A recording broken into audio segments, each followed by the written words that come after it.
भाई साहब Sandeep target IAS के यूट्यूब चैनल में एक बार फिर से आपका स्वागत करते हैं। और जैसा आपको पता होगा हम प्रीवियस ईयर की सीरीज चला रहे हैं और प्रीवियस ईयर में आपको पता होगा पुलिस कांस्टेबल की एक हमने वीडियो खत्म कर दी है, मतलब एक पेपर हमने खत्म कर दिया है। आज बारी है दूसरा प्रीवियस ईयर, और ये जो प्रीवियस ईयर हमने लिया है आप पेपर डाउनलोड कर सकते हो व्यापक में जाके। व्यापक में जाना, वहाँ पास मॉडल ओल्ड पेपर लिखा होगा, वहाँ पास जाओगे तो वहाँ पास मिल जाएगा, ठीक है। तो 24 अगस्त 2017 का एक पेपर है जो हम उठाए हैं, इसको मैं सॉल्व करूंगा, मैं दिखाऊंगा कैसे कैसे पेपर आते हैं। हालांकि जब भी इसके बाद आऊँगा, अभी नहीं हो पाया, जब भी इसके बाद आएंगे तो चैप्टर वाइज और टॉपिक वाइज आएंगे तो ज़्यादा बेस्ट होगा। तो चलो क्वेश्चन स्टार्ट करते हैं, वक्त ना जाया करते हुए जल्दी से क्वेश्चन नंबर आ जाते हैं। क्या है कि जो पेपर है उसमें मिक्स क्वेश्चन दिए हैं, कोई परसेंट वो कहीं जीएस में मैथ आ गई है, कहीं मैथ में जीएस आ गई है, इसलिए हम मिक्स क्वेश्चन जहाँ है उन्हें छांट छांट के करने की कोशिश करेंगे। तो चलो स्टार्ट करते हैं। क्वेश्चन नंबर इसमें है 18 नंबर, क्वेश्चन नंबर 18 बहुत सिंपल क्वेश्चन ये बोला गया है कि 2,04,338 को उल्टे क्रम में लिख दो। कितना बोला है? 2,04,338 को उल्टे क्रम में लिख दो। उल्टे क्रम का मतलब होता है कि इसे उल्टा लिख दो। तो फिर ये पूछ रहा है कि आप बताओ हजार के स्थान पे कौन रहा होगा, हजार के स्थान पे कौन रहा होगा। उल्टा जब लिखोगे तो यहाँ से काउंट करना, वैसे इकाई दहाई सैकड़ा हजार ऐसे गिनते हो तो यहाँ से गिनना है। जब उल्टा लिखोगे इसका मतलब यहाँ इकाई का काम इकाई दहाई सैकड़ा हजार, यानी कि हजार के स्थान पे कौन है यही पूछ रहा है। तो हजार के स्थान पे 3 है और यही सवाल का क्या हो जाएगा आंसर। बात समझ आई? ये छोटे छोटे सिंपल सिंपल क्वेश्चन है जो कि आते हैं, आपको करना ही करना ही नहीं। चलो तो आ जाते हैं क्वेश्चन नंबर 19 में। क्वेश्चन नंबर 19 क्या है आपके स्क्रीन में आ रहा होगा। क्वेश्चन नंबर 19 ये है, एक पासे को फेंके जाने पर 4 से अधिक नंबर आने की प्रायिकता बताओ कितनी होगी। एक पासे को जब फेंकोगे तो आपको पता होगा या तो 1 आएगा, या तो 2 आएगा, या तो 3, या तो 4, या तो 5, या तो 6 आएगा। यही आ सकता है एक पासे को फेंकने पर, इससे ज़्यादा कुछ आ नहीं सकता। यानी कि टोटल आउटकम की बात किया जाए 6 है, जबकि फेवरेबल आउटकम की बात किया जाए, यानी कि बताओ एक पासे को जब फेंकोगे या तो 1 आएगा, या तो 2 आएगा, या तो 3, या तो 4, या तो 5 और या तो 6 आएगा। बात समझो? इसका मतलब क्वेश्चन ने ये बोला है कि आप एक बात बताओ कि जब एक पासे को हम फेंकते हैं तो 4 से अधिक अंक आने की प्रायिकता, तो 4 से अधिक अंक आने की कितनी प्रायिकता है? तो 2 आ सकता है, या तो 5 आ सकता है, या तो 6 आ सकता है। यानी कितनी प्रायिकता है 4 से अधिक अंक आने की? तो आप बोलोगे 2 ही कंडीशन है जो 4 से अधिक आएगी, या तो 5 आ सकता है या तो 6 आ सकता है। कितने में से टोटल आउटकम कितने हैं? तो आप बोलोगे 6 इक्वल कितना हो जाएगा 1/3। ये प्रोबेबिलिटी का क्वेश्चन है और यही सवाल का क्या हो गया। बात समझ आई कि नहीं आई? ऑप्शन नंबर इसका हो जाएगा 3rd नंबर। आगे चले, चलो आ जाते हैं, अब सब रीजनिंग के हैं।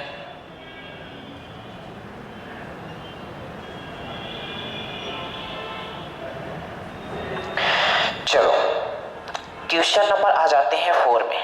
क्वेश्चन नंबर 4, क्वेश्चन नंबर 4 ये बोल रहा है कि उसकी आयु पूछे जाने पर एक व्यक्ति ने उत्तर दिया उसकी आयु प्रथम 15 प्राकृत संख्याओं का योग है, उस व्यक्ति की आयु कितनी थी ये बताना। जैसे मान लो एक व्यक्ति से आयु पूछने को बोला गया तो वह व्यक्ति ये बोलता है कि जो मेरी आयु है वो 1 से लेके 15 तक की संख्याओं का योग कर दो, वही मेरी क्या हो जाएगी आयु। यानी कि जब किसी व्यक्ति से आयु पूछी गई, एज पूछी गई, तो उन्होंने बोला 1 2 3 4 5 एंड सो ऑन, ऐसे ही करते करते 15 तक जाओ और 15 तक संख्याओं को सबको जोड़ दो तो वही मेरी एज हो जाएगी, कितने साल के हम हैं।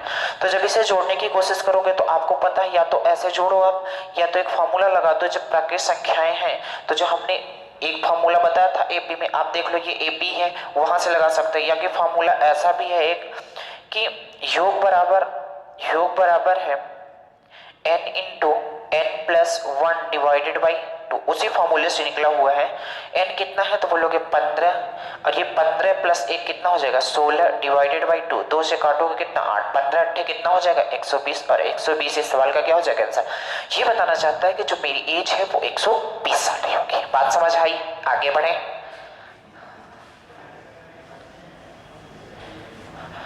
और आ जाते हैं क्वेश्चन नंबर 5 में। क्वेश्चन नंबर 5 एवरेज का एक क्वेश्चन है। क्या बोल रहा है क्वेश्चन नंबर 5? ये बोल रहा है कि तीन क्रमागत सम संख्याओं का औसत इन सम संख्याओं के प्रथम संख्या के 1/3 से 10 अधिक है तो इन संख्याओं के महत्तम को ज्ञात कीजिए, यानी बड़ी वाली संख्या आपको बतानी है। तो गौर से सुनना, तीन क्रमागत सम संख्याओं का औसत। तीन क्रमागत सम संख्याएं क्या होती हैं आपको पता होगा, दो दो के गैप में आती हैं, जैसे 2 हो गई, 4 हो गई, 6 हो गई, 8 हो गई, 10 हो गई, 12, 16। मतलब देखो सम संख्याएं जो होती हैं दो दो के गैप में आती हैं। क्यों? क्योंकि इसकी डिफिनीशन होती है ऐसी संख्याएं जो 2 से डिवाइड हो वो क्या कहलाती हैं, सम संख्या। तो अगर पहली संख्या हम x मानेंगे तो अगली संख्या आप बताओ क्या होगी, तो आप बोलोगे x प्लस 2 होगी। अगली संख्या फिर क्या होगी, तो आप बोलोगे x प्लस 4 होगी। ये तीन संख्याओं की बात की थी, तो हमने तीन क्रमागत सम संख्याओं का औसत। तो जब इन्हें जोड़ोगे इनका एवरेज निकालने की कोशिश करोगे तो आप बोलोगे, पहले मैं मान लेता हूँ कौन कौन संख्याएं x रही होगी, x प्लस 2 रही होगी और x प्लस 4 रही होगी। अब बोलता है कि इन तीनों संख्याओं का जो औसत है, तो इन जब तीनों संख्याओं का औसत निकालोगे तो टोटल योग बटे टोटल संख्या करोगे, तो x plus 2 plus x plus 4 divided by total संख्या कितनी, 3। ठीक है, फिर कहाँ गया, संख्याओं को प्रथम संख्या के 1/3। प्रथम संख्या क्या थी, x का बोल रहा है 1/3 से 10 अधिक था। जो जो क्वेश्चन बोला है वही हमने कर दिया। इन्होंने बोला है कि प्रथम संख्या के 1/3 से 10 अधिक है तो सबसे बड़ी संख्या बताओ क्या रही होगी। आपके स्क्रीन में क्वेश्चन है, तो सबसे बड़ी संख्या की जब भी बात करेगा तो सबसे बड़ी संख्या कौन सी होगी, गौर से देखना। इसे सॉल्व कर लेते हैं। तो जब इसे सॉल्व करने की कोशिश करोगे तो आप बोलोगे ऊपर जोड़ोगे तो कितना हो जाएगा, 3x plus 6 divided by 3 equal. इसे जब सॉल्व करोगे तो एलसीएम 3 आएगा, तो यहाँ कितना हो जाएगा, x प्लस 30 डिवाइडेड बाई कितना, 3। ये 3 से ये 3 क्या हो जाएगा, निपट जाएगा। और ये x इधर आएगा तो कितना हो जाएगा, 2x इक्वल कितना हो जाएगा, ये 6 उधर जाएगा तो 24। तो x इक्वल एक्चुअली में कितना आ गया, 12 आ गया। अगर x 12 आ गया इसका मतलब समझो ये 12 रहा होगा, ये 12 रहा होगा, ये 16 रहा होगा और ये नहीं, ये 14 रहा होगा और ये 18 रहा होगा। और यही सवाल का क्या हो गया, सबसे बड़ी संख्या पूछा था, तो सबसे बड़ी संख्या कौन सी हो जाएगी, 18। सबसे बड़ी संख्या महत्तम 18, इस सवाल का आंसर अच्छा 16 आएगा। हाँ, दो जोड़ोगे तो कितना आ जाएगा, 16, और 16 इस सवाल का क्या हो जाएगा, आंसर। बात समझ आई? चलें आगे, चलो चलते हैं।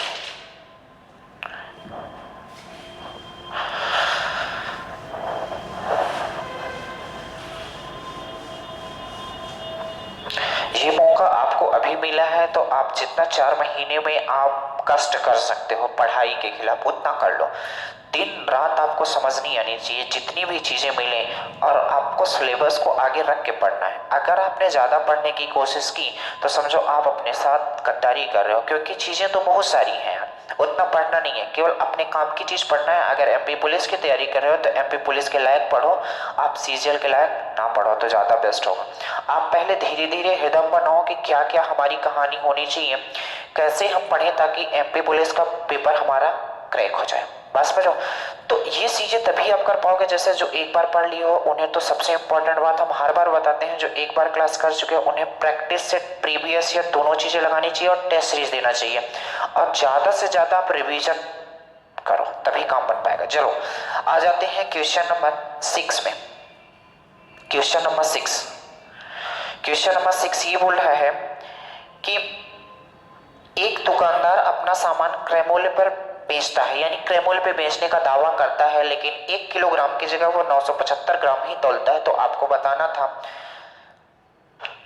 तो जो लाभ है वो बनता है वो क्या रहा होगा, लाभ बताना है। आप बताओ, जैसे बेईमान दुकानदार होते हैं वो क्या करते हैं कि जैसे आपने रेट कम करवाया तो 1 किलोग्राम की जगह सामान को कम तौलना स्टार्ट कर देते हैं। तो वो क्या किया, 1000 ग्राम तौलना था, 1000 ग्राम तौलना था और तौलना 975 ग्राम। तो बताओ 25 ग्राम का लाभ कमाया किस पे, 975 पे मल्टीप्लाई कितना, 100। तो इसे काटोगे कितनी बार कटेगा, 25 दूना 50, 25 तिया 75 और कितना 22, 25 नहीं है 225, यानी कितना आ गया एक्चुअली में 100/39। 100/39 ऑप्शन में किसी में दिख रहा है, अच्छा ये दिख रहा है, 2 सही 22/39 परसेंटेज। यही सवाल का क्या हो गया, आंसर। इसी को जब फ्रैक्टर में करोगे, फ्रैक्शन में करोगे तो इस फॉर्म में लिख दो, यही सवाल का क्या है, आंसर है। बात समझ आई?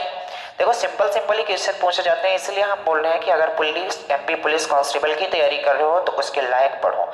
अगर आपकी मैथ स्ट्रांग है, रीजनिंग स्ट्रांग है, तो आप जीएस और साइंस में आप थोड़ा सा फोकस करो। बट मैथ रीजनिंग को छोड़ना नहीं है, क्योंकि स्कोरिंग सब्जेक्ट यही है, 60 से 70 नंबर इसमें आते हैं। तो आपको रिवीजन करना है, अब प्रैक्टिस करना है। प्रैक्टिस करने से ये होगा कि आपकी जो टाइमिंग है वो टाइमिंग बच जाएगी। ठीक है, चलो आते हैं क्वेश्चन नंबर आगे। आ जाते हैं क्वेश्चन नंबर 7 में। क्वेश्चन नंबर 7 में, क्वेश्चन नंबर 7 क्या बोल रहा है, 6 व्यक्ति एक कार्य को 2 दिन में पूर्ण कर लेते हैं। यानी कि 6 व्यक्ति हैं, 6 मैन हैं, 6 व्यक्ति हैं जो किसी काम को कितने दिन में पूर्ण कर लेते हैं, 2 दिन में पूर्ण कर लेते हैं। 4 लड़के यानी 4 लड़के उसी काम को 8 दिन में पूर्ण कर लेते हैं। तो कितने दिनों में 3 लड़के, कितने दिनों में 3 लड़के नहीं 3 पुरुष, कितने दिन में 3 व्यक्ति यानी मैन और 6 लड़के उस काम को कर पाएंगे, ये पूछा। तो बहुत आसान है, पहले मैं इनकी एफिशिएंसी निकाल लेता हूं। तो आप बोलोगे ऐसा काम करते हैं, मैन अपॉन लड़के कितना हो जाएगा, तो आप बोलोगे 4 × 8 डिवाइडेड बाई 6 × 2। इसे काटोगे गौर से देखना, तो ये 2 2 जा और 2 3 जा, यानी मैन अपॉन लड़के कितना आ गया 8/3। यानी जो आदमी की इफिशियंसी रही होगी 8 रही होगी, और जो लड़के की इफिशियंसी यानी जो क्षमता रही होगी वो कितनी रही होगी, 3 रही होगी। तो यहां से जब आगे बढ़ोगे तो मैं इसमें पुट कर देता हूं। तो आप बताओ गौर से देखना, 3 में m की जगह कितना 8, तो ये कितना हो जाएगा 24, प्लस लड़के की जगह कितना 3, तो 6 त्रिक कितना हो जाएगा 18। तो 24 और 18 पूछ रहा है कितने दिन में कार्य को कर पाएंगे, तो कितने दिन में कर पाएंगे, यहाँ पास क्या कर लो मल्टीप्लाई x दिन में कर पाएंगे कितना, कोई भी काम रख लो यहाँ से उठा के, चाहे इसमें वैल्यू रख दो चाहे इसमें, सेम आंसर आना है। तो जब यहाँ मेन की वैल्यू रखोगे तो 8 कितना हो जाएगा 6 48 2 96, टोटली कार्य कितना आ गया 96। तो आप बताओ 24 और 18 को जब जोड़ोगे, 24 और 18 को जब जोड़ोगे तो कितना हो जाएगा 8 4 12 2 1 3 1 4 42x कितने के बराबर 96 के बराबर। अगर 42x 96 के बराबर है तो मैं यहाँ करने की कोशिश करता हूँ, तो x बराबर कितना हो जाएगा 96 डिवाइडेड बाई 42। आप काटोगे किससे कटेगा, 3 से कटेगा, 3 एकम और 3 चौको 3 त्रिकाई 9 3 दूनी 6, 2 से कटेगा 2 सत्ते 14, 2 से कितना 16। तो 16/7 इस सवाल का क्या हो जाएगा, आंसर हो जाएगा। या तो ये होगा, या तो इसको ऐसे लिख सकता है 2 सही 2/7, और यही सवाल का क्या हो जाएगा आंसर। बात समझ आई। लेकिन ऑप्शन में कहीं है नहीं, तो ये क्वेश्चन गलत है, ये क्वेश्चन गलत है या तो ऑप्शन गलत है। बात समझ आई। तो जो क्वेश्चन गलत होंगे या कि जो ऑप्शन गलत होंगे आपको बोनस पॉइंट मिलेगा, उसमें आपको परेशान होने की जरूरत नहीं है।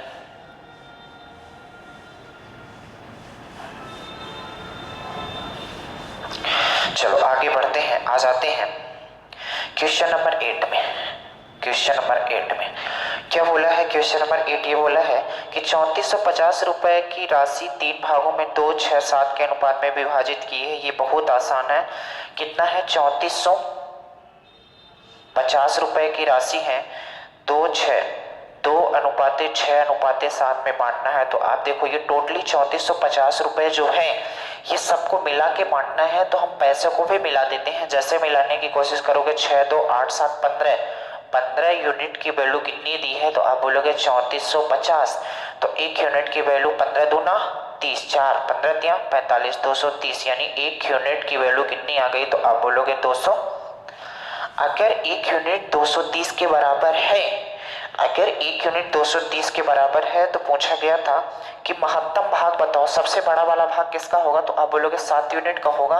तो कुछ ना करो, इसमें 230 का मल्टीप्लाई कर दो, कितना हो जाएगा 0 7 त्रिक 21 2 7 दूनी 14 2 16, यानी 1610 रुपए इस सवाल का क्या हो जाएगा आंसर, 1610 रुपए सवाल का आंसर। लेकिन गलत कहीं हमारे कैलकुलेशन में गलती तो नहीं है। 15 दूना 30, 4 बचा 15 3 45 0 230, 1 यूनिट 230, 7 त्रिक 21 2 7 दूनी 14 2 16, 1610 इस सवाल का आंसर आएगा, 1610 ही इस सवाल का आंसर आएगा।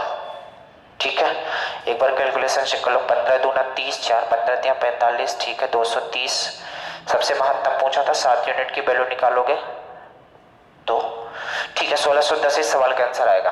ठीक है, कहीं कहीं ऑप्शन गलत होते हैं, आप टेंशन ना लेना, आप कैलकुलेशन कर लेना, कोई दिक्कत नहीं होगी इसमें। चलो आगे बढ़ते हैं और आ जाते हैं क्वेश्चन नंबर किसमें 9। देखो क्वेश्चन नंबर जो 9 है वो ऑप्शन से करो तो बेस्ट है, हम ऑप्शन से ही बताएंगे, इसका डिटेल नहीं बताएंगे। तो क्वेश्चन नंबर जो 9 बोल रहा है वो ये बोल रहा है कि एक संख्या में 2 अंक है। ऑप्शन क्या क्या है गौर से देखना, एक ऑप्शन है 32, एक ऑप्शन है 23, एक ऑप्शन है 5 और एक ऑप्शन है 14। तो ये बोल रहा है कि एक संख्या में 2 अंक हैं, तो सभी में 2 अंक हैं, इसमें तो 2 अंक है ही नहीं, यहाँ पास कितना हो जाएगा 0 हो जाएगा। तो यहाँ पास 0 बना सकते हो तो ये 2 अंक हो जाएगा, हालांकि ये आंसर नहीं होगा, आप जब चेक करोगे तो ये पहले ही अलग हो गया। यदि उन संख्या में 27 जोड़ दिया जाए तो अंक बदल जाते हैं। आप गौर से देखना, ये बोल रहा है कि एक संख्या में 2 अंक हैं, उनका योग 5 है। तो आप गौर से देखोगे जब इसे जोड़ोगे तो इसमें भी 5 आ रहा है, इसमें भी 5 आ रहा है, इसमें भी 5 आ रहा है, इसमें भी 5 आ रहा है, लेकिन यहाँ से काम बनेगा नहीं, इसमें तो सारे के सारे 5 आ रहे हैं। तो और आगे बढ़ो तो इसमें बोलता है कि जब 27 जोड़ दिया जाता है तो अंकों का क्रम क्या हो जाता है, बदल जाता है।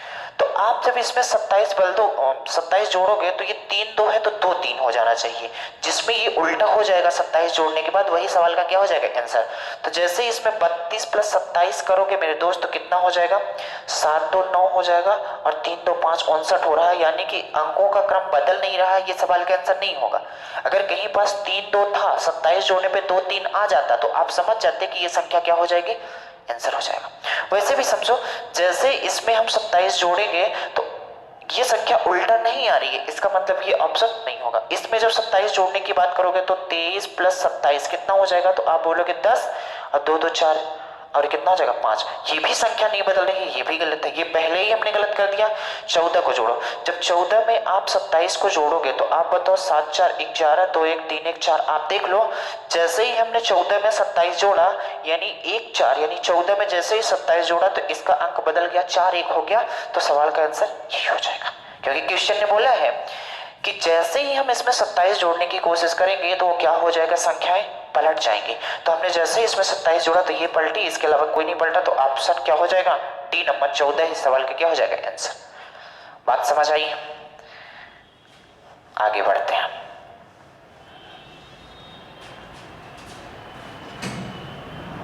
आ जाते हैं क्वेश्चन नंबर 10 में। क्वेश्चन नंबर 10 ये बोल रहा है कि 200 छात्रों द्वारा प्राप्त औसत अंक 125 है। बहुत आसान है, 200 छात्र हैं, उनका औसत 125 है, तो बताओ उनका योग कितना रहा होगा। 200 का मल्टीप्लाई कर दो, कितना हो जाएगा, 2 5 10, 2 दूनी 4, 1 5, 2 1 कम 2 और 2 0, यानी कितना हो जाएगा 25,000 और 25,000 इस सवाल का क्या हो जाएगा आंसर। ऑप्शन नंबर कौन सा, तो आप बोलोगे ऑप्शन नंबर दूसरा नंबर।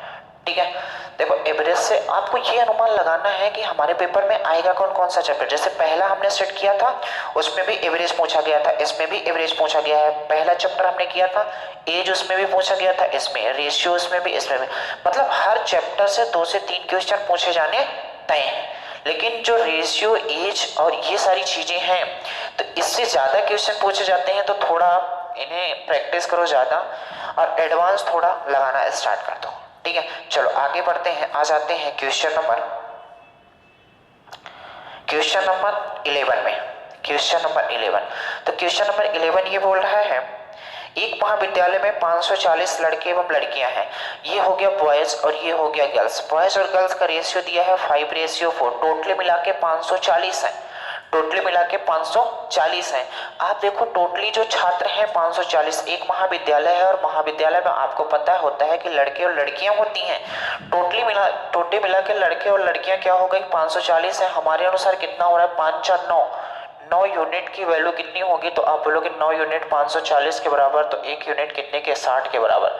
अगर 1 यूनिट 60 है तो फिर बताओ ये कितना रहा होगा, तो आप बोलोगे 300 और ये कितना रहा होगा, तो बोलोगे 240। ये कितना 300 और ये कितना 240। अब आगे क्वेश्चन क्या बोल रहा है, यदि लड़कियों की संख्या 20% बढ़ा दी जाए, ये लड़कियां हैं 240 है, लड़कियों की संख्या में बोल रहा है कि 20% बढ़ा दो। 20% बढ़ाने का मतलब मैं डायरेक्ट 120% निकाल दूंगा, तो 120 निकाल देते हैं, तो ये जीरो से ये जीरो, ये कितना हो जाएगा 12 चौको 48, 4 12 दूना 24, 4 28, 288।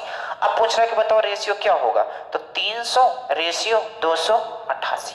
अब काट पीट तो किससे कट रहा है, 3 ही से कट रहा है, तो 3 से काटोगे तो ये कितना आ जाएगा 100, 3 से काटोगे 3 9 27 और 3 6 18। अब किससे कट रहा है, 4 से कटेगा, तो 4 से आएगा 25 और 4 से आएगा 24, और यही सवाल का क्या हो जाएगा आंसर 25 रेशियो 24, यानी कि ऑप्शन नंबर सेकंड। बात समझ आई, बहुत आसान आते हैं, केवल एक बार आपको यहाँ रिवीजन करने की जरूरत है, और वो 60 तरीके भी यहाँ बताए जा रहे हैं कि जिससे आप एग्जाम में कर पाओगे। बेसिक तरीका भी बताया जा रहा है क्लास में, और कैसे आप ऑप्शन के साथ खेलोगे वो भी चीजें आपको बताई जा रही हैं, ठीक है। क्योंकि दोनों तरीके आपको आने चाहिए, जब तक दोनों तरीके आएंगे नहीं तब तक आप टाइम बचा नहीं पाओगे। टाइम बचाना ही सबसे जरूरी है, वरना आप बैठे रहोगे तो कर तो लोगे, ये सब जानते हैं। चलो आगे चलते हैं। इन्होंने बोला है एक 150 मीटर, क्वेश्चन नंबर 12 है। क्वेश्चन नंबर 12 ये बोल रहा है कि एक 150 मीटर लंबी रेलगाड़ी 90 किलोमीटर पर घंटे की गति से शून्य चौड़ाई के खंभे को पार करती है, यानी एक खंभा खड़ा है, जब रेलगाड़ी किसी खंभे को क्रॉस करती है तो उसकी जो लंबाई है उसे शून्य माना जाता है, क्योंकि रेलगाड़ी के आगे उसकी लंबाई 0 हो जाती है, ठीक है। तो कहाँ गया, 90 किलोमीटर पर घंटे की चाल से चलता है, तो बताओ कितना समय लेगा। तो समय बराबर एक्चुअली में बताओ होता क्या है, तो समय बराबर होता है दूरी बटे चाल, दूरी बटे चाल। तो टोटली मिला के दूरी कितनी है, तो आप बोलोगे 150 मीटर लंबी है, 150 मीटर, और 90 किलोमीटर पर आवर की स्पीड से, ये बताओ मीटर है, ये किलोमीटर पर आवर है, तो इसे 5 गुणे कितना कर दो 18, इसे भी मीटर पर सेकंड में बदल दो, 18 5 और 5 25 छक्का 150, यानी कितने सेकंड, 6 सेकंड में वो क्या कर लेगी, क्रॉस कर लेगी। बात समझ आई कि नहीं आई है। तो ऑप्शन नंबर कौन सा हो जाएगा, तो आप बोलोगे ऑप्शन नंबर इसमें से third number, option number third. और आगे बढ़ते हैं, चलो तो आगे आते हैं। अब क्या, क्वेश्चन नंबर 13 में आ जाते हैं। क्वेश्चन नंबर 13 क्या बोला है, क्वेश्चन नंबर 13 ये बोला है कि एक पुरुष 9.60 रुपए प्रति दर्जन अंडे खरीदता है, उसे 15% लाभ अर्जित करने के लिए प्रति 100 अंडे को किस मूल्य पे बेचना चाहिए। एक व्यक्ति क्या करता है, एक दर्जन अंडे खरीदता है 9.60 रुपए में। एक व्यक्ति एक दर्जन 9.60, एक दर्जन का मतलब कितने अंडे खरीदता है, तो आप बोलोगे 12 अंडे। 12 अंडे कितने रुपए में खरीदता है, तो 9.60 रुपीज में खरीदता, हाँ कि नहीं, इतना 9.60 रुपए में खरीदता है। तो आप बताओ एक अंडा कितने में खरीदेगा, तो आप बोलोगे जो एक अंडा खरीदेगा 9.60 डिवाइडेड बाई कितना 12। अब पूछ रहा है कि प्रति 100, मतलब 100 अंडे बेचे तो उसे 15% का लाभ हो, ऐसा कब बेचे, तो आप बोलोगे मैं पहले 100 अंडों की कीमत निकाल लेता हूं, तो आप बोलोगे इस पॉइंट को मैं हटाता हूं, यहाँ कितना 100 लगा देता हूं, तो ये 100 से 100 कट जाएगा, और 12 अठे 96 80, यानी कि 100 अंडे अगर वो खरीदा होगा, 100 अंडे जब वो खरीदा होगा तो 80 रुपए में खरीदा होगा। 100 अंडे अगर खरीदा होगा तो 80 रुपए में खरीदा होगा। तो मेरे दोस्त ये पूछ रहा है कि 15% लाभ में बेचेगा तो कितने रुपए में बेचेगा, तो 15% लाभ का मतलब 115% में बेचेगा, बटे 100 कर दो।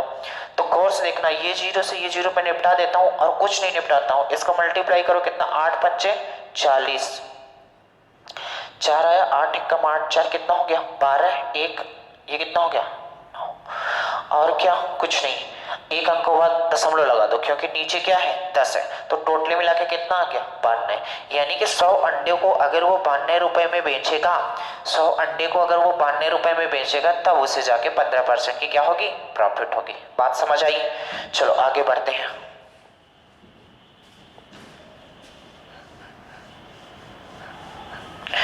और आ जाते हैं क्वेश्चन नंबर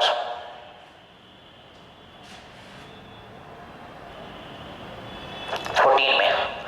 क्वेश्चन नंबर 14 में बहुत आसान है, क्या बोला गया है, यदि एक खंभे की लंबाई का 1/3 भूमि के नीचे है, लंबाई का 1/4 जल में डूबा हुआ है, तो एवं 5 मीटर से इस लंबाई जल के ऊपर है, तो आपको बताना है खंबे की कुल लंबाई थी। जैसे एक खंबा है तो ये बोल रहा है खंबे का क्या हुआ है, 1/3 जो है तो भूमि के नीचे गड़ा हुआ है। जैसे खंबा है तो ऐसा तो खड़ा नहीं होगा, भूमि के नीचे 1/3 उसका गड़ा हुआ है। और जब भूमि के ऊपर आया तो वहां जल था, और जल कितना था तो बोला है 1/4 उसका, जितनी भी खंबे की लंबाई नहीं होगी उसका 1/4 जल में डूबा हुआ है, और ऊपर जो बचा हुआ है वो 5 मीटर बचा हुआ है। तो आपको बताना है खंबे की टोटल लंबाई कितनी रही होगी।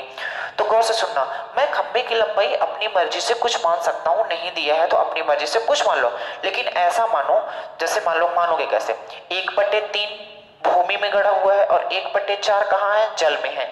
तो मैं इन दोनों का कुछ मल्टीपल मान लेता हूं ताकि कैलकुलेशन करने में कोई दिक्कत ना हो। आप अपनी मर्जी से कुछ मान लो, आंसर में कोई फर्क नहीं पड़ेगा, लेकिन कैलकुलेशन में आसान बनाने के लिए इनका मल्टीपल मान लो। और मान लेते हैं कितनी लंबाई रही होगी खंबे की टोटल मिला के, 12 मीटर लंबा रहा होगा। मैं मान लेता हूं 12 मीटर क्या रहा होगा, लंबा रहा होगा। तो बोला है 1/3 किसमें है, भूमि में गड़ा हुआ है। 1/3 का मतलब 12 का 1/3 निकाल लो तो कितना हो जाएगा, 4, यानी कि 4 मीटर तो ये कहां, भूमि में गड़ा है। इसके बाद बोलता है कि जितना भी लंबा था उसका 1/4 किसमें है, जल में है, यानी कि 3 मीटर कहां रहा होगा, जल में रहा होगा, हाँ या ना। इसके बाद बताया है कि जो 5 मीटर, अब बताओ 4 और 3 कितना हो गया, 7, टोटली मिला के हमने कितना माना था, 12। तो यानी कि हमारे पास बचा कितना, तो आप बोलोगे 5 यूनिट बचा है। इसे हमने 12 मीटर नहीं 12 यूनिट मान लो, कितना मान लो, 12 यूनिट। तो आप बोलोगे 4 यूनिट तो ये हो गया और 3 यूनिट ये हो गया, तो 4 3 कितना हो गया, 7 यूनिट, बचा कितना, 5 यूनिट। 5 यूनिट जबकि बचा है, जबकि क्वेश्चन के अनुसार कितना बचा है, 5 ही बचा है। 5 यूनिट 5 के बराबर, तो बोलोगे 1 यूनिट कितने के बराबर होगा, तो बोलोगे 1 के बराबर होगा। अगर 1 यूनिट 1 के बराबर है तो बताओ 12 यूनिट कितने के बराबर, 12, और 12 मीटर ही इस सवाल का क्या हो जाएगा आंसर। आप इस जगह 24, 36, 72 जितना मानना चाहते हो आपकी मर्जी है, आप कुछ भी मान सकते हो, आंसर में कोई फर्क पड़ने वाला नहीं है। लेकिन इनका मल्टीपल मानोगे तो आपको कैलकुलेशन करने में उतनी दिक्कत नहीं होगी। चलो तो आगे बढ़ते हैं।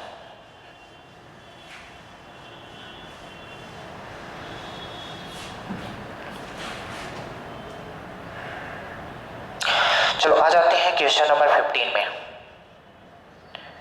ये बोल रहा है कि यदि एक व्यक्ति 1 घंटे में 9 किलोमीटर की यात्रा करता है, 1 घंटे में 9 किलोमीटर की यात्रा करता है, इसका मतलब है कि व्यक्ति की चाल जो है 9 किलोमीटर पर आवर है, 9 किलोमीटर पर आवर है। इसके बाद आगे जाओगे तो इन्होंने बोला है वो कितने घंटों में 243 किलोमीटर की दूरी, यानी जो डिस्टेंस दी है वो कितनी दे रखी है, 243 किलोमीटर।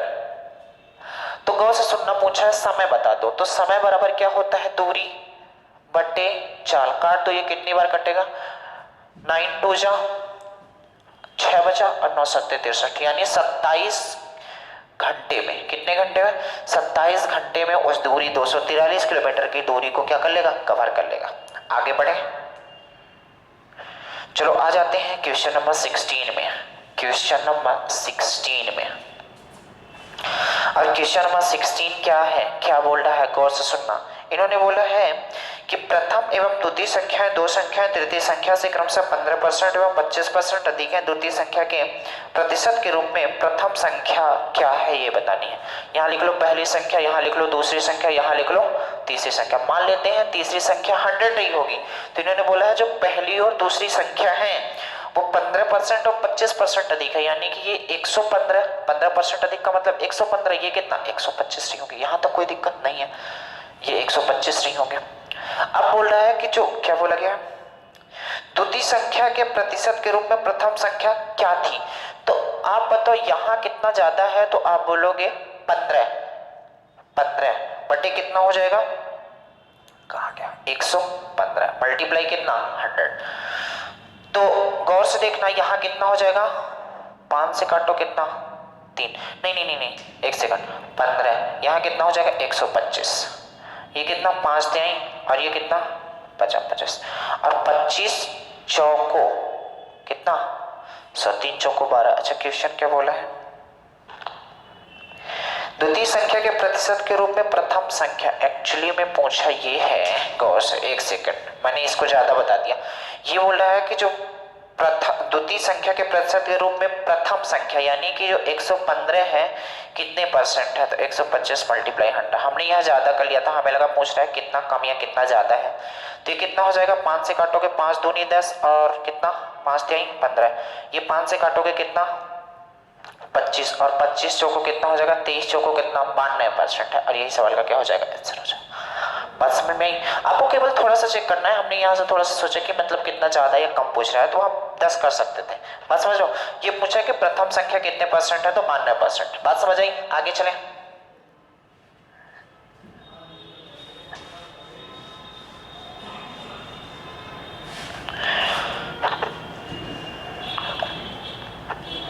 क्वेश्चन नंबर 17 में आ जाते हैं। क्वेश्चन नंबर 17 ये बोल रहा है, क्वेश्चन नंबर 17 कि क्लारा 14 वर्ष की है। क्लारा यहाँ है, क्लारा 14 वर्ष की है।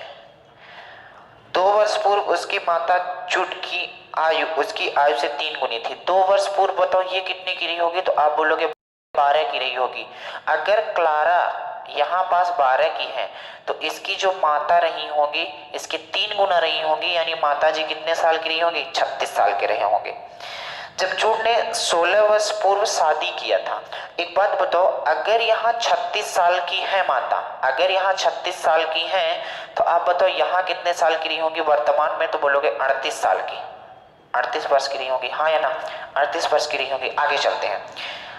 तो जब 16 वर्ष पूर्व विवाह हुआ था, आप बताओ अगर इसकी माता अभी 38 साल की हैं तो 16 वर्ष पूर्व जब इनका विवाह हुआ था तो माता कितने की रही होंगी, तो आप बोलोगे 38 माइनस 16 कितना हो जाएगा, 2 और 2 22 वर्ष की माता रही होगी कि नहीं, 22 वर्ष की माता रही होगी। तो आप गौर से सुनना, तो बोलता है कि जिस समय शादी हुई थी उस समय उसकी माता और पिता दोनों की जो आयु का अनुपात है 11 अनुपात कितना है, 13 है। जबकि यहाँ पास माता की एज कितनी है, 22 वर्ष है। तो 11 यूनिट की वैल्यू 22 है, यानी 1 यूनिट की वैल्यू कितनी है, तो आप बोलोगे 2 है। अगर 1 यूनिट 2 के बराबर है तो बताओ 13 यूनिट कितने के बराबर होगा, तो बोलोगे 26 के बराबर होगा। तो पिताजी अगर यहाँ 26 साल के हैं तो बताओ वर्तमान में कितने के रहे होंगे, तो आप बोलोगे ये वाली जो कंडीशन हमने निकाली है 16 वर्ष पहले निकाली है, तो 16 और जोड़ दोगे तो कितना हो जाएगा, 6 6 12 2 3 4 42 वर्ष, और 42 वर्ष के पिता रहे होंगे, और यही सवाल का क्या हो जाएगा, आंसर हो जाएगा। बात समझ आई कि नहीं आई? ये जो लाइनिंग खींची गई है केवल आप इन्हें गौर से देखोगे तो समझ में आएगा। क्लारा यहाँ 14 की थी, जो बोला है वही वही हम लाइनिंग खींचे गए हैं। 14 की थी, 2 वर्ष पूर्व 12 की होगी, तो बोला है कि उसकी माता उसके 3 गुना थी, तो ये 36 की हो गई। यहाँ 36 की है तो बताओ वर्तमान में 38 की नहीं होंगी। 16 साल पहले इनकी शादी हुई है, तो 16 साल पहले, तो 38 में 16 घटाओगे तो 16 साल पहले ये 22 की नहीं होगी, जबकि क्वेश्चन ने बोला 22 नहीं 11 की नहीं होगी। 11 22 के बराबर, 1 2 के बराबर, 13 26 के बराबर। 13 अगर 26 के बराबर है तो यहाँ से आप डायरेक्ट कह सकते हो कि यहाँ पास 16 जोड़ने पे पिताजी की आयु आएगी, तो बस डायरेक्ट जोड़ दोगे तो 42 इस सवाल का क्या हो जाएगा आंसर। चले आगे बढ़े।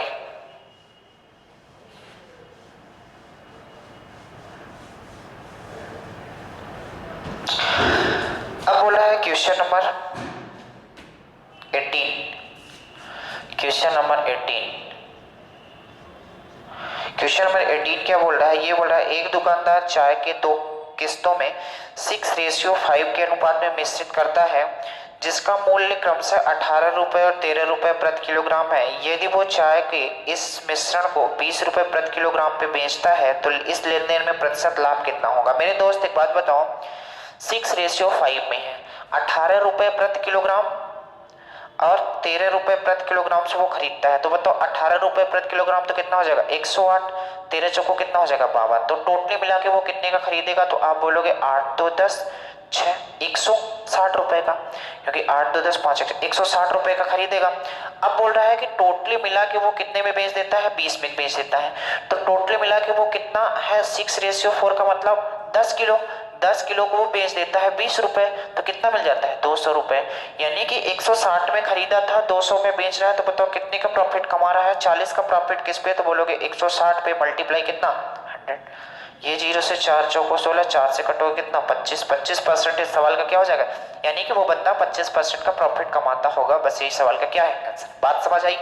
चलो आगे चलते हैं। बहुत आसान आता है मैथ रीजनिंग इसमें एमपी पुलिस में, लेकिन हाँ ये दिक्कत है कि आपको प्रैक्टिस करना पड़ेगा। क्यों? क्योंकि टाइम बचाना है। क्योंकि देखो कैलकुलेशन इतनी लंबी चौड़ी दे देती है कि कैलकुलेशन आपको करना ही करना पड़ेगा। तो प्रैक्टिस करोगे तभी ये कहानी बन पाएगी। आगे चलते हैं, क्वेश्चन नंबर 19 में आ जाते हैं। और क्वेश्चन नंबर 19 क्या है? ये बोल रहा है कि ऐसे क्रॉस किया है, फिर लिखा है का 20% 46 है। मेरे दोस्त ये बोल रहा है कि किस संख्या का 20% 46 है, तो मान लेता हूं x का 20% का मतलब 146 है, तो लिख दिया 46। एक जीरो से एक जीरो, 2 से 5 काटोगे तो x की वैल्यू एक्चुअली में कितना आ जाएगी? 46 मल्टीप्लाई 5 यानी 5 छका 30, 3 5 चौको 20, 3 23 यानी 230। इस सवाल का क्या हो जाएगा? ऑप्शन नंबर की बात किया जाए डी, यही सवाल का आंसर। बताओ एक नंबर मुक्त कब मिल रहा है? देखो इतने आसान आसान क्वेश्चन आते हैं, बात समझ लो। केवल कैलकुलेशन और प्रैक्टिस करने की जरूरत है, इसके अलावा कुछ ज्यादा करने की जरूरत है नहीं। आगे चलो, और आगे दिया है 4 वर्ष पूर्व राम श्याम के आयु का दोगुना था। चलो क्वेश्चन नंबर 20 नंबर आ जाते हैं। क्वेश्चन नंबर 20 क्या बोल रहा है? क्वेश्चन नंबर 20 ये बोल रहा है कि 4 वर्ष पूर्व राम श्याम से दो गुना बड़ा था। यहां लिख लो ये प्रेजेंट है, मान लो ये वर्तमान है, वर्तमान, मान लो ये वर्तमान किए जाए। ये बोल रहा है कि 4 वर्ष पूर्व राम और श्याम, 4 वर्ष पूर्व राम और श्याम से दोगुना था। राम श्याम से दोगुना था यानी एक रहा होगा तो राम दोगुना। इसके बाद बोला है कि 6 वर्ष पश्चात, 6 वर्ष के पश्चात राम और श्याम 1.5 गुना था यानी एक रहा होगा तो ये 1.5 रहा होगा। पॉइंट को हटाओगे तो यहाँ 10 लगा लोगे, कोई दिक्कत नहीं। ये सेम टू सेम हूबहू यही नंबर के साथ आप जब देखोगे, एक जो हमने वीडियो यूट्यूब में डाली है सेम टू सेम हूबहू नंबर के साथ ये क्वेश्चन हमने यूट्यूब में डाला है। मतलब आप अगर जो चीजें हमने YouTube में डाली है उतना अगर पढ़ लेते हो, जितने चैप्टर डाले हैं, तो उस चैप्टर से उससे ज्यादा पढ़ने की कहीं जरूरत है भी नहीं और पढ़ना भी नहीं, उससे ज्यादा है भी कुछ नहीं। उतना पढ़ लेते हो तो आपको एमपी पुलिस के लायक बहुत बेस्ट। बात समझ रहा?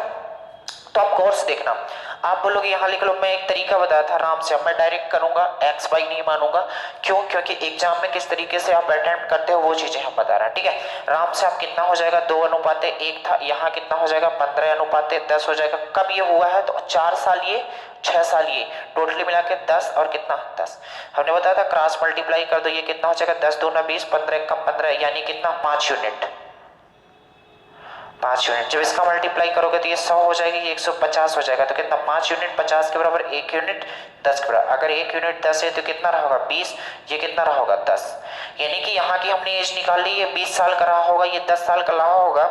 आगे चलो, तो आपसे पूछा था इनकी वर्तमान आयु बताओ। अगर यहाँ 20 साल का है तो ये कितना हो जाएगा? 24 का हो जाएगा। और ये कितना हो जाएगा? 14 का हो जाएगा। यानी कि जो राम है वो 24 का है और श्याम 14 का। और यही सवाल का क्या हो जाएगा? आंसर। बात समझ आई? आगे बढ़े। यही अंदाज होना चाहिए आपका पेपर में सॉल्व करने का। अगर ये अंदाज आपका नहीं है तो फिर समझो कैलकुलेशन और आपकी स्पीड दोनों धीमी है, जो कि आपको पेपर में टाइम ज्यादा लगाएंगे। और टाइम ज्यादा अगर लगा तो फिर समझ लो कि आपकी कहानी गड़बड़ है। क्यों? क्योंकि यार टाइम अगर नहीं है आपके पास तो फिर आप कितना भी बनता है तो कोई मतलब तो है नहीं। तो टाइम मैनेज करना सीख जाओ धीरे धीरे, आप प्रैक्टिस करो। हर चीज आपके पास अवेलेबल है, जैसे यूट्यूब के माध्यम से भी है और ऑफलाइन आप जहां अच्छा समझो वहां आ सकते हो, ठीक है।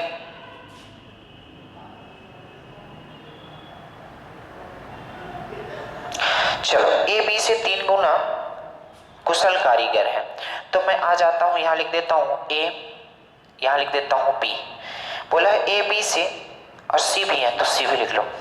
ए बी से 2 गुना तीव्र है, बी से 2 गुना तीव्र है, और बी सी से 3 गुना है। सी अगर 1 रहा होगा तो ये 3 रहा होगा, जो बी है सी से 3 गुना है, और जो ए है बी से 2 गुना है तो ये 6 रहा होगा।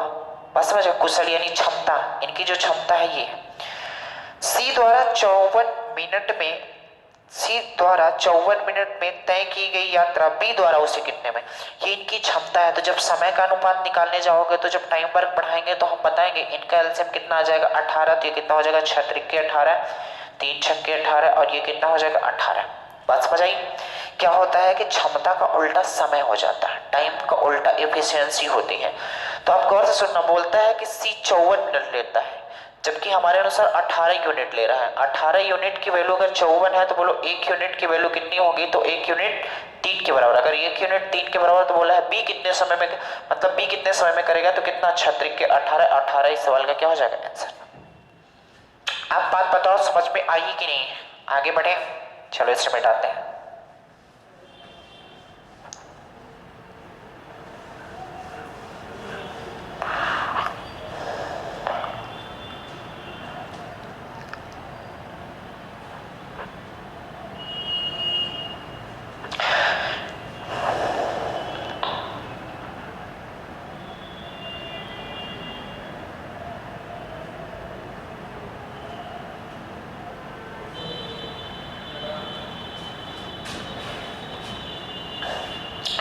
चलो जल्दी से आ जाते हैं और कुछ क्वेश्चन कर लेते हैं। 24 क्वेश्चन नंबर 24 जो है मैं ये नहीं करा रहा हूँ क्योंकि ये क्वेश्चन नंबर 24 आप कर सकते हो एज का, ठीक है। अब मैं एडवांस पे आ जाता हूँ। ये बोला है कि क्वेश्चन नंबर आ जाते हैं 25 में। क्वेश्चन नंबर 25 ये बोल रहा है कि 66 a की पावर 4 b की पावर 3 और c डिवाइड करना है आपको किससे, 7abc।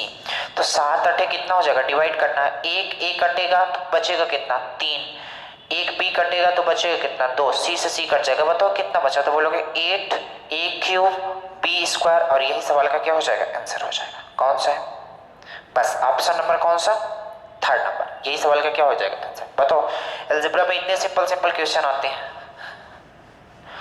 आ जाते हैं क्वेश्चन नंबर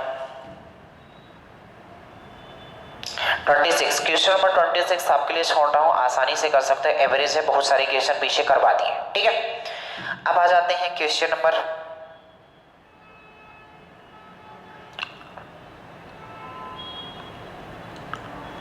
1 में। क्वेश्चन नंबर 1, एक त्रिभुज एबीसी है, तो मैं एक त्रिभुज एबीसी पहले बना लेता हूं, गौर से सुनना। ये ए हो गया, ये बी हो गया, ये सी हो गया। एक त्रिभुज एबीसी में ये बोला है कोण ए जो है 60 डिग्री का है, तो हमने कोण ए 60 डिग्री का बनाया। कोण बी 80 डिग्री के, तो हमने 80 डिग्री बना लिया। इसके बाद बोला है कोण बी और कोण सी का समद्विभाजक ओ बिंदु पर मिलते हैं। समद्विभाजक का मतलब होता है उस कोण को समान दो भागों में विभाजित करने वाली रेखा। तो कौन, कोण बी और कोण सी। तो कोण बी कौन सा है, तो आप बोलोगे जब इसको विभाजित करेंगे तो ऐसा, और कोण सी को विभाजित करेंगे तो कुछ ऐसा, एक ऐसी रेखा, ये ओ पे कहीं पास मिलते हैं। तो बोल रहा है कि आप बताओ कौन सा पूछा है, बी ओ सी, यानी ये वाला कोण कितना रहा होगा। आप गौर से सुनना, अगर ये टोटली 80 का है, ये टोटली 60 का है, तो 8 6 14 140 का हो गया, यानी कि ये वाला टोटली मिला के कितने का रहा होगा, तो आप बोलोगे 40 का। और आपको पता है ये वाली जो लाइन जा रही है एंगल वाइज सेक्टर है, ये भी एंगल वाइज सेक्टर है, यानी कोण समद्विभाजक है, यानी कि ये वाला 40 रहा होगा, ये टोटली मिला के 80 है, ये वाला टोटली मिला के 80 है। तो आपको पता है जब एंगल वाइज सेक्टर हमने डाला तो ये 40 और 40 में बटेगा, और ये 40 है तो ये 20 और 20 में बचेगा। तो आप बोलो बी ओ सी एक त्रिभुज बन रहा है, आपको देखना 40 20 60, और त्रिभुज के तीनों कोणों का योग 180 अंश होता है। तो आप बोलोगे इसके लिए कितना बचा, 120, और 120 इस सवाल का क्या हो जाएगा आंसर।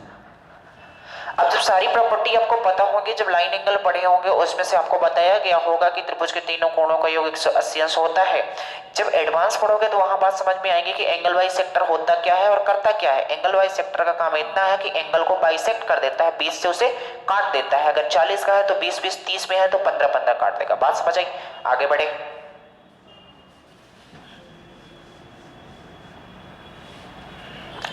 आ जाते हैं क्वेश्चन नंबर 3 में, और जितने भी हम एक दो क्वेश्चन छोड़ रहे हैं बहुत सिंपल सिंपल है, इसलिए उन्हें हम नहीं कर रहे हैं, आप कर सकते हैं। एक समांतर चतुर्भुज, जैसे एडवांस का मैं करता हूँ, एक समांतर चतुर्भुज जैसे मैं मान लो बना देता हूँ। आपको समांतर चतुर्भुज की प्रॉपर्टी पता होनी चाहिए, तभी आप कहानी बन पाओगे। जैसे मान लो ये ए हो गया, ये बी हो गया, ये सी हो गया, ये डी हो गया।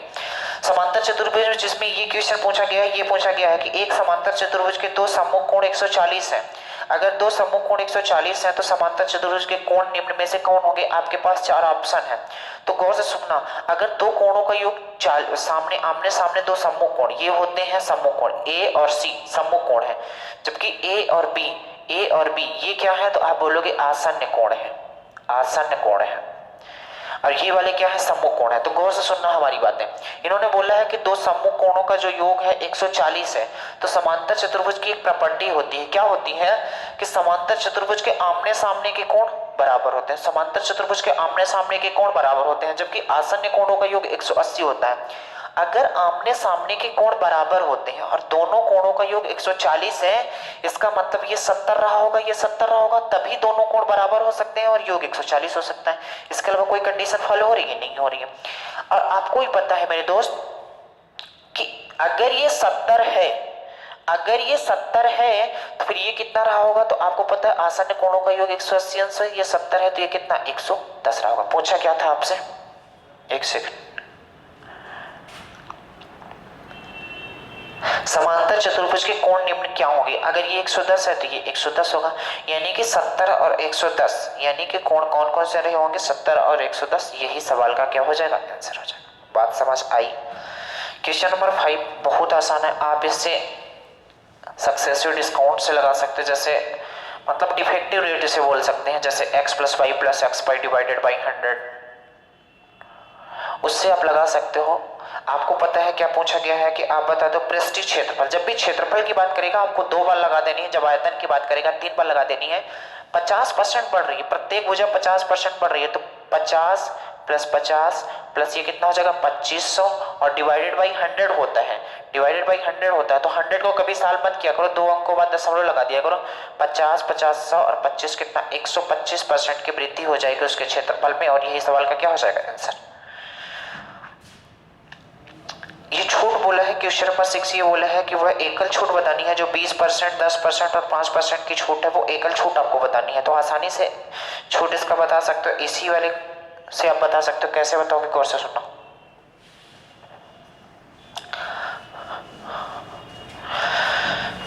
गौर से सुनना क्या है, 20%, 10%, 5% की छूट है। छूट का मतलब माइनस लगा देते हैं, तो ये क्या हो जाएगा -20 -10 प्लस कितना 200 डिवाइडेड बाई 100।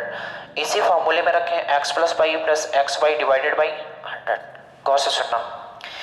तो आप बोलोगे मेरे दोस्त ऐसा काम करता हूँ, ये कितना हो जाएगा 20 30 -30 और 2 अंकों बाद दशमलव लगा दो, ये 100 को खत्म कर देते हैं। तो बोलोगे 20 10 30 2 घटेगा तो कितना -28, 2 का हमने किया -28 आया। एक बार और कर दो -5, ये कितना हो जाएगा 5 8 40 4 5 2 10 4 14, 2 अंकों बाद दशमलव, क्योंकि डिवाइड में कितना आएगा 100 आएगा। 28 5 कितना हो गया 32, -32 और प्लस 1.40। अब जब इसे सॉल्व करोगे तो कितना हो जाएगा, ऐसे कर लो 32.00 1.40 कितना 06, ये कितना हो जाएगा 31.60। तो टोटली मिला के 31.60 माइनस आ रहा है, माइनस ये दिखा रहा है कि ये हमारी छूट है, 31.60 की छूट मिली है। बात समझ आई कि नहीं आई? तो चलो ये हैं कुछ क्वेश्चन आए हुए थे जो आपको करने हैं मेरे दोस्त। कुछ क्वेश्चन हमने बीच बीच में छोड़े हैं जो कि बहुत सिंपल थे, इसलिए हमने नहीं किए, उन्हें आप कर सकते हो आराम से, क्योंकि वही एवरेज वही रेशियो बार बार पूछे गए हैं। तो और देख लेते हैं कुछ एडवांस के अगर आए हों तो। हाँ, एक क्वेश्चन नंबर 9 है, थोड़ा सा एडवांस का है, तो आप देख लो। क्वेश्चन नंबर 9 ये बोल रहा है कि एक वृत्त का व्यास 7 सेंटीमीटर है। तो एक मैंने वृत्त बना लिया और वृत्त का जो व्यास है वो कितना है, ये बीचों बीच जो लाइन जाती है इसे व्यास बोला जाता है। तो ये 7 सेंटीमीटर है और मान लो यहाँ सेंटर होगा। इस पे बेस्ट पिछले बार भी ये क्वेश्चन किए थे जब प्रीवियस ईयर कर रहे थे, जब पिछला क्वेश्चन कर रहे थे, मतलब पिछली क्लास थी, तो उसमें भी एक टाइप यही क्वेश्चन आया था। तो क्या पूछा है कि आप बता दो 7 सेंटीमीटर है तो निम्न जीवाओं में से कौन सी जीवा केंद्र के सर्वाधिक निकट होगी। तो जो केंद्र के सर्वाधिक निकट होगी उसकी लंबाई सबसे ज्यादा होगी। तो इन ऑप्शन में देखो सबसे ज्यादा कौन सी दिख रही है 6, यानी कि 6 वाली कहीं यहां पास होगी, तो इसलिए कौन सी 6 सेंटीमीटर की जो जीवा होगी वो सबसे बड़ी होगी। और यही सवाल का क्या हो जाएगा आंसर, क्योंकि हमने पिछली बार बताया था कि जीवा जैसे जैसे केंद्र के पास आती है उसकी लंबाई बढ़ती जाती है, और जैसे ही केंद्र से गुजर जाती है वो सबसे बड़ी हो जाती है। और वृत्त के जो केंद्र से गुजरती है जीवा उसी को व्यास बोला जाता है। एक क्वेश्चन और है, गौर से देख लो। क्वेश्चन नंबर 10 की बात करते हैं। ये बोला एक समचतुर्भुज का परिमाप 52 है। तो समचतुर्भुज की आपकी प्रॉपर्टी याद होनी चाहिए यार कि इसकी चारों जो भुजाएं होती हैं वो क्या होती हैं, बराबर होती हैं। अगर 52 सेंटीमीटर है इसका परिमाप यानी 52 सेंटीमीटर परिमाप है, यानी कि ये चारों दीवारों का जो योग होगा वो 52 रहा होगा। तो 4 से हम डिवाइड करेंगे तो बचाओ कितना आएगा 13, यानी कि 13 ये भी रहा होगा, 13 ये भी रहा होगा, 13 ये भी रहा होगा और 13 ये भी रहा होगा। इसको मान लो ए, इसको मान लो बी, इसको मान लो सी और इसको मान लो डी। इसके बाद इसने बोला है कि इसके एक विकर्ण की लंबाई 10 सेंटीमीटर। जैसे गौर से समझना, एक विकर्ण जैसे ये मान लो 10 है तो ये 5-5 में तोड़ देता है। यहाँ पास क्या बनाता है 90 डिग्री बनाता है और इसे 5-5 में तोड़ देता है, और यहाँ पास आपको पता होना चाहिए 90 डिग्री बनाता है। आप गौर से सुनना, जैसे ये वाला त्रिभुज देखो आप गौर से, ये वाला त्रिभुज ये जो हमने मोटा कर दिया, तो आप बोलोगे ये 90 के जिस सामने वाली भुजा क्या है 13 है, ये 5 है।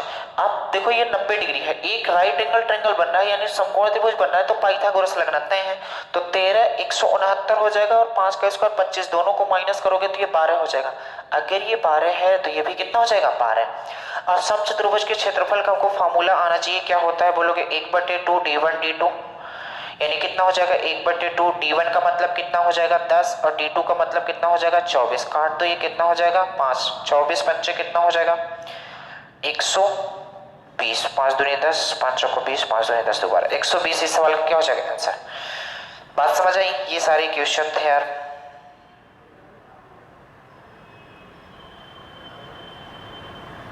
चलो तो आज के लिए एल्जेब्रा के 1-2 क्वेश्चन है, आज के लिए इतना ही करते हैं और बाकी नेक्स्ट डे करेंगे। तो आप समझ गए होंगे कि क्वेश्चन किस किस लेवल से आते हैं, क्या क्या है इसमें, क्या क्या मतलब कौन कौन सा टॉपिक हमें पढ़ने हैं, क्योंकि जब तक आप समझ नहीं पाओगे कि क्वेश्चन किस लेवल के आते हैं, हमने तो मतलब 2 सेट में हमने आपको दिखा दिया कि क्वेश्चन किस लेवल से आते हैं। अब जब आपसे मिलेंगे, ये वादा है मेरा कि जब भी आपसे मिलेंगे तो चैप्टर वाइज और टॉपिक वाइज मिलेंगे तो आपको ज़्यादा बेस्ट समझ में आएगा। वैसे उम्मीद कर रहे हैं कि लगभग अब जितनी भी क्लासेस होंगी वो सारी क्लास आपको रिकॉर्ड करके जो हैं वो दे दी जाएंगी, जैसे ऑफलाइन में जो है और ऑनलाइन में वो भी क्लास जल्दी रिकॉर्ड करके दे दी जाएंगी। तो आप धीरे धीरे पढ़ते जाओ, ऑनलाइन में भी जुड़े हो तो ऐसा घाटा नहीं है, लेकिन अगर ऑफलाइन में आते हो तो वो माहौल जो आपके अंदर है, वो जज्बा, क्योंकि बच्चों के साथ मिलोगे तो वो कॉन्फिडेंस और वो कंपटीशन, कॉन्फिडेंस और कंपटीशन दोनों चीज़ें आना जरूरी है। जब ये दोनों चीज़ें आपके दिल और दिमाग में आ जाएंगी फिर आपका सफलता पाना तय है। तो चलो आज के लिए इतना ही करते हैं, बाकी नेक्स्ट डे करेंगे। धन्यवाद।